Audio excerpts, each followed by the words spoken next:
Guys ನಾನಿವತ್ತು ಹೊಸ slipper order ಮಾಡಿದ್ದು ಬಂತು. ಪ್ಲಸ್ ನಾನಿವತ್ತು ಮನೇಲೇ ಮಸಾಲ ಪುರಿ ಮಾಡಿದೆ. ಸೊ ಯಾವಾಗಲೂ ಖುಷಿ ಪಡೋದಕ್ಕೆ ದೊಡ್ಡದೇನಾದರೂ ಆಗಲೇಬೇಕಾಗಿ ಸಣ್ಣ ಪುಟ್ಟದಲ್ಲೂ ಖುಷಿ ಪಡ್ಬೋದಲ್ಲ. ಈ ಸ್ಲಿಪ್ಪರ್ ತಗೊಂಡೆ, ಮಸಾಲ ಪುರಿ ಮಾಡಿದೆ, ದಟ್ ಈಸ್ ಆಲ್ಸೋ ಹ್ಯಾಪಿನೆಸ್. ಇದನ್ನು ತುಂಬ ದಿನದಿಂದ ತಗೋಬೇಕು ಅಂದ್ಕೊಂಡಿದ್ದೆ ಗೈಸ್, ಬಟ್ ಅದಕ್ಕೆ ರಿಲೇಟೆಡ್ ಅಕೇಶನ್ ಆಗಲಿ, ಒಂದು ಏನೋ ಡ್ರೆಸ್ ಆಗಲಿ ನಂಗೆ ಬೇಕು ಅಂತ ಅನಿಸಿರಲಿಲ್ಲ. ಪ್ಲಸ್ ಅಕೇಶನ್ನು ಬಂದಿರಲಿಲ್ಲ. ಸೊ ಹಾಗಾಗಿ ಇವಾಗ ತಗೊಂಡೆ, ಇವಾಗ ಬೇಕಾಗಿತ್ತು ಅದಕ್ಕೋಸ್ಕರ. ಗೈಸ್ ನಾನಿಲ್ಲಿ ಮಸಾಲೆ ಪುರಿ ಮಾಡೋಣ ಅಂತ ಇಷ್ಟೆಲ್ಲ ರಂಪ ಮಾಡ್ಕೊಂಡು ಕೂತಿದ್ದೀನಿ. ನೀವು ಯಾರಾದರೂ ಮನೆಯಲ್ಲಿ ಮಸಾಲೆ ಪುರಿ ಯಾವತ್ತಾದರೂ ಮಾಡಿದರೆ ಹೇಳಿ ನನಗೆ ಹೆಂಗೆ ಬಂದಿತ್ತು ಅಂತ. ನಾನು ಮಾಡಿಬಿಟ್ಟು ಹೇಳ್ತೀನಿ ಚೆನ್ನಾಗಿದೆಯಾ ಏನೋ ಅಂತ. ಚೆನ್ನಾಗಿದ್ರೆ ನಿಮಗೆ ಬೇಕಾದ್ರೆ ರೆಸಿಪಿ ಬೇಕಿದ್ರೆ ಕಮೆಂಟ್ ಮಾಡಿ, ನಾನು ಹೇಳ್ತೀನಿ ಫಸ್ಟ್. ಓಕೆನಾ ಹೆಂಗೆ ಬಂತು ಅಂತ. ಅದ್ರ ಮೇಲೆ ಚೆನ್ನಾಗಿದ್ರೆ ನಿಮ್ಗೆ ಹೇಳ್ತೀನಿ, ರೆಸಿಪಿ ಬೇಕಂದ್ರೆ ಕಮೆಂಟ್ ಮಾಡಿ. ಆಲೂಗಡ್ಡೆ ಮತ್ತು ಬಟಾಣಿನ ಬೇಯಿಸಿಟ್ಕೊಂಡಿದ್ದೀನಿ.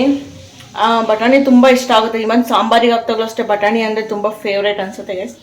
ಸೊ ಇವಾಗ ಮಾಡ್ತಿದ್ದೀನಿ, ನೋಡೋಣ ಹೇಗೆ ಬರುತ್ತೆ ಅಂತ. ಚೆನ್ನಾಗಿ ಬಂತು ಅಂದರೆ ಒಂದು ಭಾಷಣ ಕೊಡ್ತೀನಿ, ಆಚೆ ಕಡೆ ತಿನ್ನೋ ಬದಲು ಮನೇಲೇ ಮಾಡ್ಕೋಬೋದು ಅಂತ. ವೆಯ್ಟ್ ಮಾಡಿ, ಚೆನ್ನಾಗಿ ಬರಲಿಲ್ಲ ಅಂದರೆ ಆಚೆ ಕಡೆನೇ ತಿನ್ನಿ ಅಂತಲೂ ಹೇಳ್ತೀನಿ. ಓಕೆನಾ.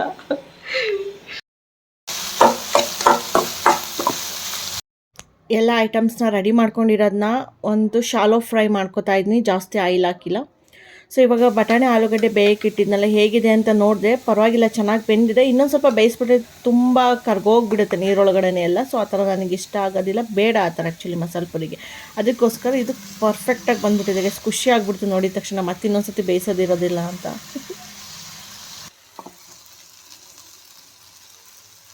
ಸೊ ಇವಾಗ ಇದಕ್ಕೆ ಮಸಾಲೆ ಐಟಮ್ಸ್ಗಳು ಏನೇನು ಬೇಕಾಗುತ್ತೆ ಅದನ್ನೆಲ್ಲ ಹಾಕಿದ್ದೀನಿ. ಏನೂ ಇಲ್ಲ ಗೈಸ್, ವೆರಿ ಸಿಂಪಲ್ ಐಟಮ್ಸು. ಮನೇಲಿ ಇರೋದೇ ಎಲ್ಲ. ಅಪ್ಪಿ ತಪ್ಪಿ ಅಂದರೆ ಏನೋ ಒಂದೆರಡು ಐಟಮ್ಸ್ ಪೌಡರ್ಸ್ ಅಂಥದನ್ನ ತರಿಸ್ಬೇಕಷ್ಟೇ.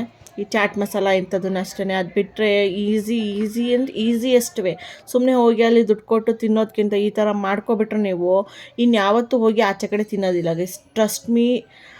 ಇದು ಹೆಂಗೆ ಬಂದಿತ್ತು ಅಂದರೆ, ನಾನು ಏನೋ ಸ್ಟಾರ್ಟಿಂಗಲ್ಲಿ ಬಿಡು ಇದೇನು ಅಷ್ಟು ಚೆನ್ನಾಗ್ತಿಲ್ಲ ಅಂತ ಅನ್ನಿಸ್ತಾನೆ ಇತ್ತು. ಆಮೇಲೆ ಎಲ್ಲ ಇದು ಎಲ್ಲ ಫ್ರೈ ಮಾಡಿ ಎಲ್ಲ ಹಾಕಿದ್ಮೇಲೆ ಆಮೇಲೆ ಕುದೀತಾ ಬಂದಾಗ ಔಟ್ಸೈಡ್ ಮಸಾಲೆ ಪುರಿ ಮಾಡ್ತಾರಲ್ಲ, ಅದಕ್ಕಿಂತ ಎಂಥ ಸಖತ್ತಾಗಿರೋ ಸ್ಮೆಲ್ ಬಂತು. ಆಮೇಲೆ ಮನೆಯೆಲ್ಲ ಟೇಸ್ಟ್ ನೋಡೋದಕ್ಕೆ ಕೊಟ್ಟೆಗೆ, ಅಯ್ಯೋ ಬೇಗ ಆಯಿತಾ, ಬೇಗ ಮಾಡು ಎಷ್ಟು ಚೆನ್ನಾಗಿದೆ ಅಂತ ಎಲ್ಲರೂ ಅಷ್ಟು ಖುಷಿ ಪಟ್ಕೊಂಡು ತಿಂದರು. ಅಷ್ಟು ಚೆನ್ನಾಗಿ ಬಂದಿತ್ತು. ಅದು ಮಾಡೋದಷ್ಟಕ್ಕೆ ಕಾಯೋಕ್ಕಾಗಲಿಲ್ಲ ಗೈಸ್. ಒಂಚೂರು ಟೇಸ್ಟ್ ಕೊಟ್ಟಿದ ತಕ್ಷಣ ಅಷ್ಟು ಖುಷಿ ಪಟ್ಬಿಟ್ರು. ಲೈಕ್ ಬೇಗ ಮಾಡು ಅಂತ. ತಿನ್ಬೇಕಾದ್ರು ಅಷ್ಟೇ 2-3 ಪ್ಲೇಟ್ ತಿಂದರು ಎಲ್ಲರೂ. ಮೈ ಗಾಡ್.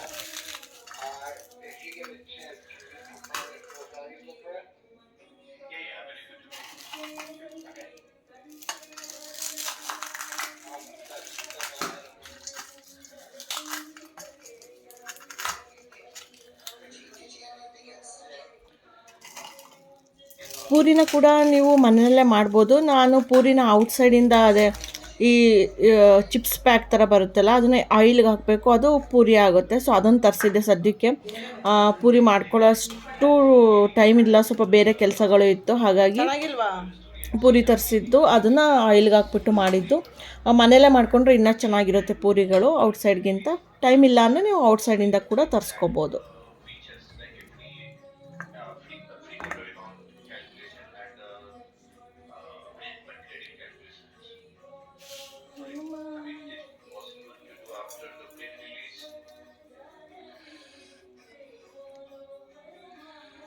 ಗೈಸ್ ನೋಡಿ, ನಿಜ ಹೇಳಿ ನಿಮ್ಗೆ ಏನು ಅನ್ನಿಸ್ತದೆ? ನಿಜವಾಗ್ಲೂ ಔಟ್ಸೈಡ್ ಥರನೇ ಕಾಣ್ತಿಲ್ವಾ? ಟೇಸ್ಟು ಕೂಡ ಹಾಗೆ ಇತ್ತು, ಸ್ಮೆಲ್ ಕೂಡ ಹಾಗೆ ಇತ್ತು. ಔಟ್ಸೈಡಲ್ಲಿ ಕೊಡೋ ಥರನೇ ಇಲ್ವಾ ಗೈಸ್? ಇದು ಸ್ಟ್ರೀಟ್ ಸ್ಟೈಲಲ್ಲೇ ಇಲ್ವಾ? ವೆರಿ ಟೇಸ್ಟಿಯಾಗಿತ್ತು ಗೈಸ್, ಟ್ರಸ್ಟ್ ಮೀ. ಕಮೆಂಟ್ ಮಾಡಿ ನಿಮಗೆ ರೆಸಿಪಿ ಬೇಕಿದೆ. So that's it guy, today's vlog. ಇವತ್ತಿನ ಮಿನಿ ವ್ಲಾಗ್ ಆಗಿತ್ತು, ವೆರಿ ಛೋಟಾ ವ್ಲಾಗ್. ಲೈಕ್ ಮಾಡಿ, ಶೇರ್ ಮಾಡಿ, ಸಬ್ಸ್ಕ್ರೈಬ್ ಮಾಡಿ. ಹೀಗೆ ಸಪೋರ್ಟ್ ಮಾಡ್ತಾಯಿರಿ. ಸಬ್ಸ್ಕ್ರೈಬ್ ಮಾಡೋದು ಮರಿಬೇಡಿ ಗೈಸ್.